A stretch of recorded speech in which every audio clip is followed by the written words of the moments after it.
I want to make sure that I speak about that if I'm able to do it, I want to talk about it. I would visualize things coming to me that I wanted or whatever. Two of Hollywood's most respected men just broke their silence, and what they are saying about Oprah is sending shockwaves through the entire industry. Jim Carrey and Morgan Freeman have allegedly been dropping hints for years, but now the gloves are off, and the truth is ugly. Did Oprah build her empire by silencing the people who knew too much? And are Jim and Morgan the last two men brave enough to say what everyone else is too scared to admit? Join us as we expose the secrets Oprah never wanted the world to see. They complicated the narrative. Jim Carrey had appeared on Oprah Winfrey's show multiple times over the years, and the conversations between them had always been warm and substantive. He spoke about visualization, about his famous $10 million check, and about the power of deciding what you wanted and holding that image in your mind until reality caught up with it. Oprah loved that story. It was exactly the kind of aspirational narrative that her brand was built on. But the fuller version of Jim's philosophy, the part about the answer not being what you expected when you got there, was a harder sell for a platform whose entire foundation was the promise that transformation and achievement were the path to fulfillment. Oprah Winfrey didn't just have a talk show. Between 1986 and 2011, 1986, Oprah Winfrey launches syndicated talk show. The woman basically owned the concept of daytime TV. At one point, 46 million people in the United States were glued to their screens every single week.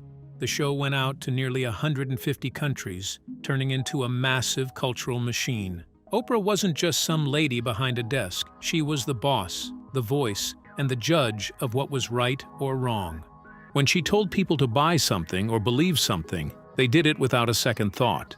That kind of power is exactly why people lose their minds when things start to go sideways. It's truly heartwarming how millions of people decided to outsource their entire moral compass to a billionaire talk show host for 25 years. What could possibly go wrong? This massive level of trust did not just appear out of thin air. It took decades of televised therapy sessions to build that kind of loyalty.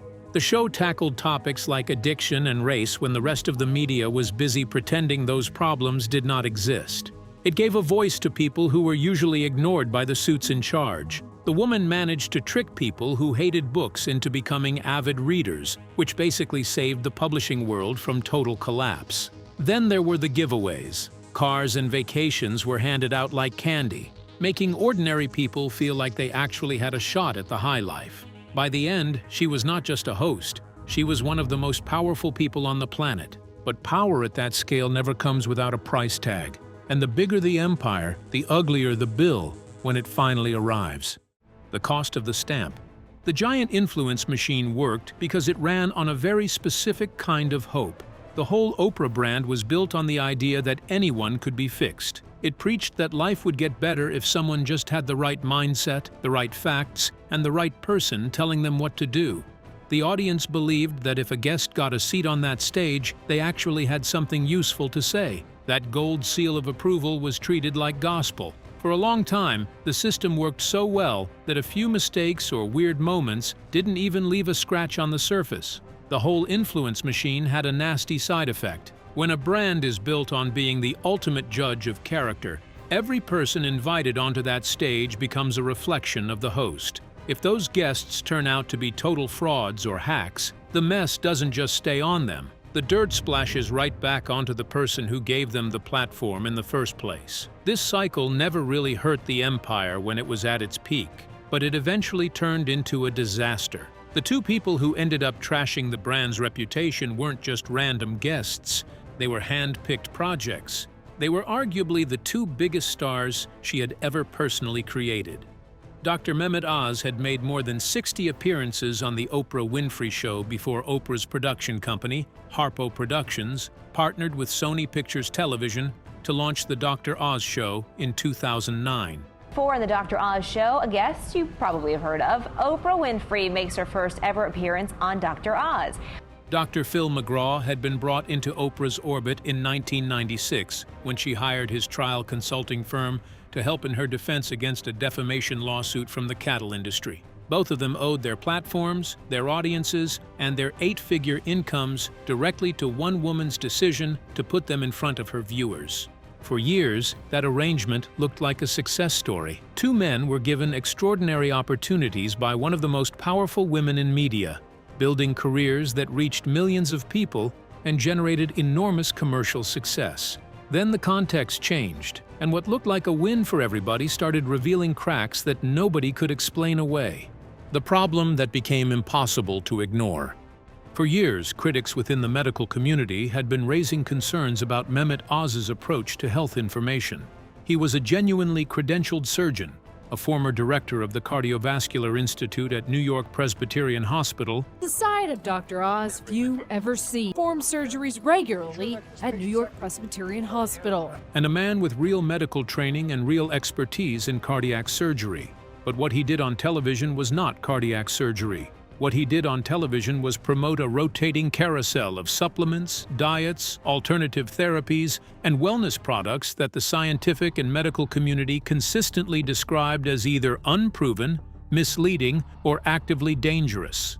A 2014 study published in the British Medical Journal examined a random sample of recommendations from the Dr. Oz show and found that fewer than half of them had any evidence-based support at all. Roughly 15% of them actively contradicted the best available scientific evidence. The show that Oprah's production company had helped create was, by the standards of rigorous medical review, a vehicle for misinformation reaching an audience of millions of people who trusted it because it carried the implicit endorsement of the woman who had introduced Dr. Oz to the world. In 2015, a group of 10 physicians wrote an open letter to the Dean of Columbia University, where Oz held a faculty position, demanding that the university consider removing him from its faculty roster over what they described as his disdain for science and for evidence-based medicine. The letter was blunt.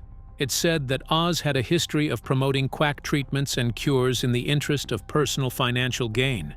Columbia did not remove him, but the letter landed in the public record and stayed there, available to anyone who wanted to understand what the medical community actually thought about the man Oprah had called America's doctor. Then came the political phase of Dr. Oz's career, which transformed the conversation about his legacy entirely.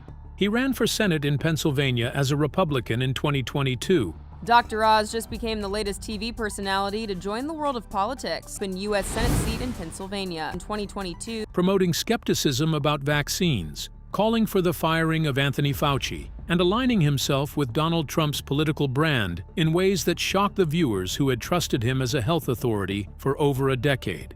He lost that Senate race. But in 2025, President Trump appointed Oz as administrator of the Centers for Medicare and Medicaid Services, one of the most powerful healthcare roles in the federal government, overseeing a program that touches the lives of over 100 million Americans. The backlash to that appointment landed squarely on Oprah's doorstep. Comments across social media pointed directly to her role in creating the platform that had made him credible to millions of people. One widely shared post said simply, "Shame on Oprah for putting Dr. Oz and Dr. Phil in the spotlight to gaslight us while earning millions of dollars." Another said, "How did Oprah's stars turn so badly?" The criticism was pointed and personal because the responsibility was direct. Oprah had not just given Dr. Oz airtime, she had given him legitimacy. She had told her audience to trust him, and millions of them had. Oprah publicly distanced herself from Oz during his Senate campaign. She did not endorse him, but the distance she created in 2022 did not undo 2 decades of endorsement.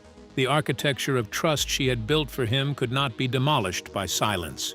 And as Oz moved into one of the most consequential healthcare positions in the United States government, the question of whether Oprah bore any responsibility for the platform that had made him possible was one that the public was no longer willing to set aside politely. The platform that became a problem. Phil McGraw owes his entire existence to Oprah in a way that makes Dr. Oz look like an independent contractor. Oz actually had a real medical degree before he started selling magic weight loss pills. Phil was just some guy working as a trial consultant in Texas. Oprah hired his firm in 1996 and decided she liked his blunt attitude and the way he talked down to people. She put him on her show constantly until 2002, when she finally just built him his own daily platform. Dr. Phil ended up being one of the longest marathons in TV history, churning out over 300 episodes a year for over 2 decades. The show made Phil McGraw extraordinarily wealthy. It also, according to its critics, made him extraordinarily willing to exploit the people he was supposedly helping. The format that had started as straightforward advice programming gradually evolved into something that multiple media critics described as exploitation television. People in genuine mental health crises were brought onto a nationally broadcast stage. Addicts were confronted on camera. Families in the most painful moments of their lives were presented as entertainment. Phil McGraw had stopped renewing his psychology license in 2006 and had never held a California license, the state where his show was filmed, but he was still presenting himself as a mental health authority to millions of viewers daily. The way the brand changed was slow enough to fly under the radar for a while. But if anyone actually looks at the timeline from 2002 to 2023, the whole thing is impossible to justify. Jim Carrey was right about how fame works. The system is designed to chew people up from the inside out, and that describes the Dr. Phil situation perfectly. The guy who was marketed as a common-sense life coach ended up spending his best years running a circus. By the time the show finally went dark, it wasn't about therapy anymore. It was just a high-budget freak show built for ratings. Then Dr. Phil followed Dr. Oz into explicitly political territory. He appeared at a Trump rally at Madison Square Garden in October 2024, delivering a full-throated defense of Donald Trump and speaking against diversity initiatives in terms that drew immediate and sharp responses from the NAACP and civil rights organizations. The online reaction was instant, and it kept coming back to the same name. Isn't he only of a black woman? One commenter on X wrote, "I like Oprah Winfrey, but I will never forgive her for making Dr. Phil famous." Another replied simply, "She may never forgive herself." Oprah did not say a single word about Dr. Phil showing up at that rally. She stayed quiet while he went on national TV to defend Trump. Dr. Phil, get up here. Give them a little lecture, but very short. Ignoring the fact that the guy she spent 20 years making famous was now trashing everything she supposedly stands for. That silence spoke louder than any PR statement ever could. Everyone who watched them for decades knew exactly what was happening. The massive machine that built Phil McGraw had finally cut him loose, but he was still standing on the very platform she built for him. It is a beautiful moment of irony. She spent 20 years handing him a microphone, and now she's acting surprised that he's using it to scream things she hates. When Phil McGraw finally called it quits on his show, he released a statement claiming he was deeply worried about the American family. He talked about restoring clarity and core values, as if he were running for office in a small town. People immediately noticed that he was just recycling the exact same script Oprah used for over 2 decades. He basically took everything she taught him about moral authority and used it to sell a version of the world that she would probably hate. It's the ultimate move of a student who learned the trick and then decided to use it against his own mentor. It is a classic case of the monster realizing he can use the doctor's own voice to lure people into the basement. The question of where Oprah's responsibility ended and Phil McGraw's personal choices began was one that the public was actively, loudly, and persistently refusing to let her answer for herself. The Ozempic moment. People have spent years complaining about Oprah, and it usually isn't even about the weirdos she put on stage. The real issue is the blurry line between her bank account and the advice she gives to the public. The Weight Watchers drama is the perfect example of this. It ended in a way that left her long-term fans feeling totally burned. The version of Oprah they grew up with didn't seem to match the one who was suddenly making a killing off their insecurities. It was a tough pill to swallow for anyone who actually believed the transformation talk wasn't just a sales pitch. Oprah had publicly struggled with her weight throughout her television career, turning her yo-yo dieting into one of the most followed personal narratives on American television. In 1988, she famously wheeled a wagon full of animal fat onto her stage to represent the weight she had lost. The image became iconic. Her weight went up and down over the following decades in full public view. And the vulnerability she showed about that struggle was part of what made her feel real to her audience in a way that most celebrities did not. She was not pretending to be above the things that ordinary people dealt with. She was right there in the middle of them. In 2015, Oprah bought a 10% stake in Weight Watchers and joined its board of directors. The investment was reported to be worth around $43 million at the time of purchase, though the value increased substantially in the following months as Oprah's endorsement boosted the company's stock price dramatically. She became the public face of the brand. She made television commercials for it. She told her audience that Weight Watchers had changed her life. Her personal struggle with weight, which her audience had always understood as a vulnerable and authentic dimension of her identity, had become a revenue-generating commercial asset. Then, in 2024, Oprah left the Weight Watchers board and publicly announced that she had begun using a weight loss medication, identifying it as a prescription drug whose name she did not initially disclose. The context made it clear she was referring to a GLP-1 medication, the class of drugs that includes Ozempic and Wegovy. She described the availability of these medications as something that felt like relief, like redemption, like a gift.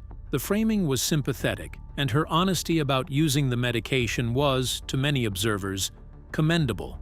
But it also raised a question that a significant portion of her audience could not move past. Had she been selling Weight Watchers to them while privately knowing that the answer to her own weight struggles was a pharmaceutical product she had not told them about? Oprah produced a television special titled An Oprah Special: Shame, Blame, and the Weight Loss Revolution, which attempted to destigmatize the use of weight loss medications and frame them as a legitimate medical tool rather than a shortcut. The special was praised in some quarters for opening up a conversation about obesity that American culture had handled poorly for decades. It was criticized by others for arriving at a very convenient moment for Oprah personally, just as she was publicly acknowledging her own use of the medications she was now championing. That she's now on a weight loss drug that she would not identify. She says she went on the medication after hosting a show about weight loss. Jim Carrey had said years earlier that the system creates people who perform transformation rather than experience it. He had said that the gap between the self you show the world and whatever is actually happening underneath that presentation was one of the defining tensions of modern celebrity life. The Weight Watchers and Ozempic chapter of Oprah's story was not a smoking gun of deliberate deception, but it was, for many of the people who had trusted her guidance about health and weight for 30 years, the clearest possible illustration of exactly that gap. The Kobe moment. The single moment that did the most damage to Oprah Winfrey's public standing in recent years was not something she did herself. It was something her best friend did, on a platform connected to Oprah's name, in a moment so badly timed that it triggered one of the most intense social media firestorms in television journalism history. The Kobe Bryant interview became a case study in how quickly the machinery of celebrity influence can reverse direction, and in how the relationships that define that machinery can become liabilities overnight. Kobe Bryant died on January 26, 2020, in a helicopter crash that also killed his 13-year-old daughter Gianna and 7 other people. The grief that followed was immediate, global, and profound. Tonight, the new report on the crash that killed Kobe Bryant, his 13-year-old daughter Gianna, and 7 others, including their pilot. Bryant was one of the most celebrated athletes in the history of professional sport. His death, and the death of his daughter alongside him, created a period of mourning that touched people who had never watched a basketball game in their lives. The world was not ready to discuss anything complicated about Kobe Bryant's legacy. Not yet, and not that soon. Gayle King, Oprah's closest friend and one of the most prominent journalists in America, conducted an interview with WNBA legend Lisa Leslie 10 days after the crash. The interview covered Bryant's life and legacy across many dimensions, but a short clip extracted from the interview and posted on social media by CBS focused entirely on King asking Leslie whether Bryant's 2003 sexual assault case, in which charges were eventually dropped and a civil settlement was reached, made his legacy complicated. Leslie said it did not. The clip went viral within hours. The reaction was explosive. Snoop Dogg posted a video directly addressing and threatening King that was seen by millions. Death threats arrived. King had to travel with security. Oprah went on the Today Show and broke down in tears talking about how her friend was not doing well, describing the vitriol and the danger and the unfairness of the attack. She defended King's journalistic intentions while acknowledging she could understand why the public had reacted the way it had. It was a genuinely difficult situation. And Oprah's defense of her friend was real and understandable. The whole mess with Gayle King exposed how the Oprah machine really worked. Gayle was never just some random reporter. She was the best friend, the sidekick, and someone who owed her entire career to the Oprah spotlight. When the public got angry at Gayle, that fire spread immediately. It did not stop at her. It burned right through the brand and made everyone wonder what that massive platform was actually being used for. The loyal fans who spent decades trusting every word turned on the inner circle in a heartbeat. It was a brutal reminder that a cult of personality can evaporate the second things get messy. The incident passed, the king recovered, and Oprah moved on. But the speed and completeness with which the moment turned ugly revealed something that Jim Carrey had been pointing at for years without quite having the specific example to anchor it. The bigger the platform, the more fragile the trust. The wider the reach of the machine, the more catastrophic its failures when they happen. And for Oprah Winfrey, who had built the most powerful personal media platform in American history on the foundation of that trust, the question of what happened when the foundation cracked was no longer hypothetical. What Jim Carrey's warning actually meant. Jim Carrey's beef with Hollywood was not about pointing fingers at specific celebrities or crying about how much money people make. It was way more awkward than that. He was calling out the entire machine for what it does to the human brain.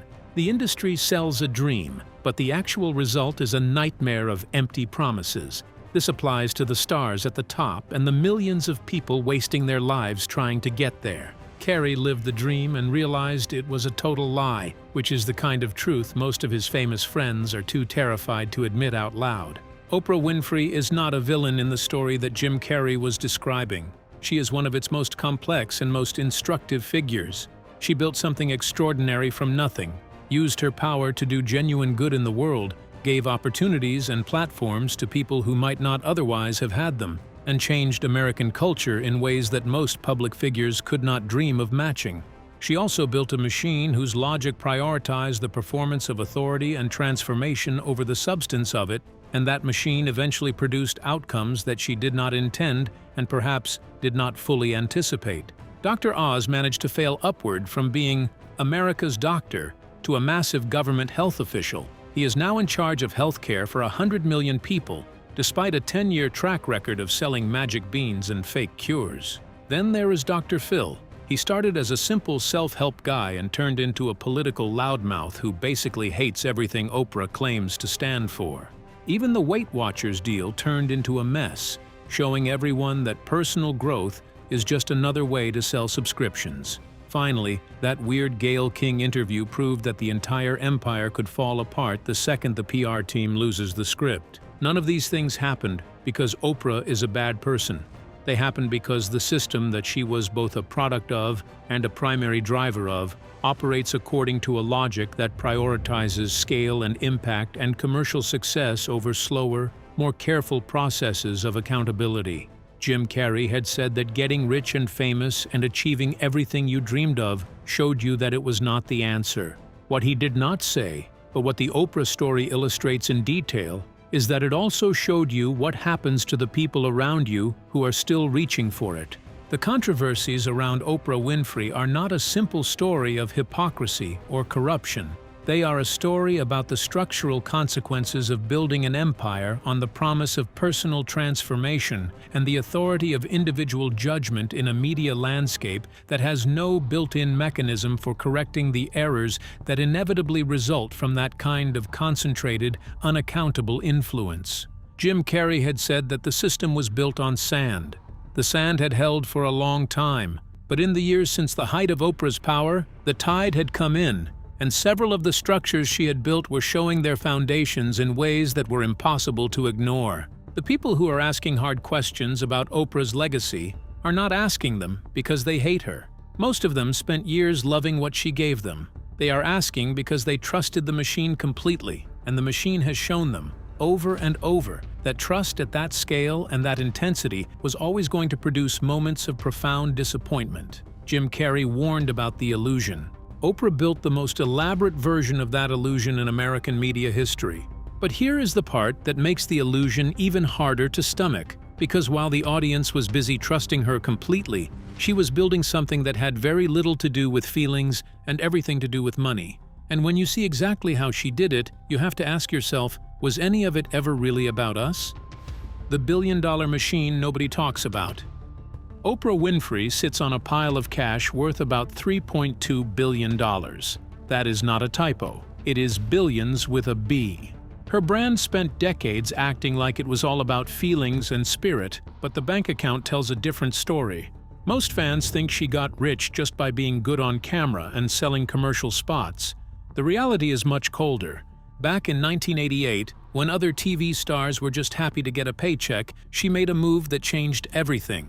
She fought to own the show itself through her company, Harpo Productions. In that era, the networks owned the shows, and the actors just did what they were told. She broke that rule and took the keys to the kingdom.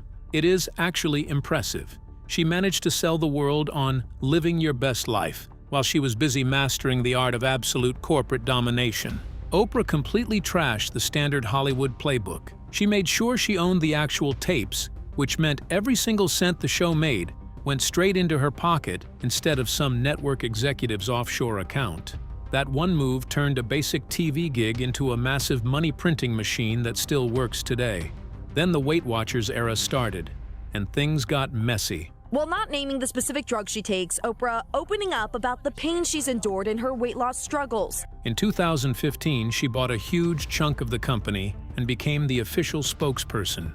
She filmed the ads and told everyone the program was a miracle. It is a beautiful business model. First, she sells the struggle, then she buys the company that sells the cure, and then she collects the check regardless of whether anyone actually loses weight. Her involvement sent the company's stock price up by over 100% almost overnight. At peak value, her stake was worth over $400 million, and she reportedly collected a further $221 million from her spokesperson deal over the following 9 years. Then in 2024, she quietly left the board, donated her remaining shares to charity, and announced she had been using a weight loss medication. The audience that had followed her Weight Watchers journey for nearly a decade suddenly had a very reasonable question. Was she selling them a program while privately knowing that a pharmaceutical product was the real answer to her own struggle all along? That question never fully went away. And it turned out the Weight Watchers situation was just the opening act for a controversy that would hit considerably closer to home. The Maui problem and what it revealed about the gap. Oprah owns over 2,000 acres of land on Maui. This started back in 2003, and the collection has only grown since then. Just before the end of 2022, she dropped over $6 million to add another 900 acres to the pile. For a while, people just looked the other way, but everything changed in August 2023. When the wildfires wiped out Lahaina and killed over 100 people, that massive land hoard stopped being a fun fact and turned into a PR nightmare. The local frustration boiled over as people realized a billionaire was sitting on a mountain of dirt while the community was burning to the ground. It is truly inspiring to see a billionaire collect land like Pokemon cards while the actual residents are just trying to find a place to sleep that isn't on fire.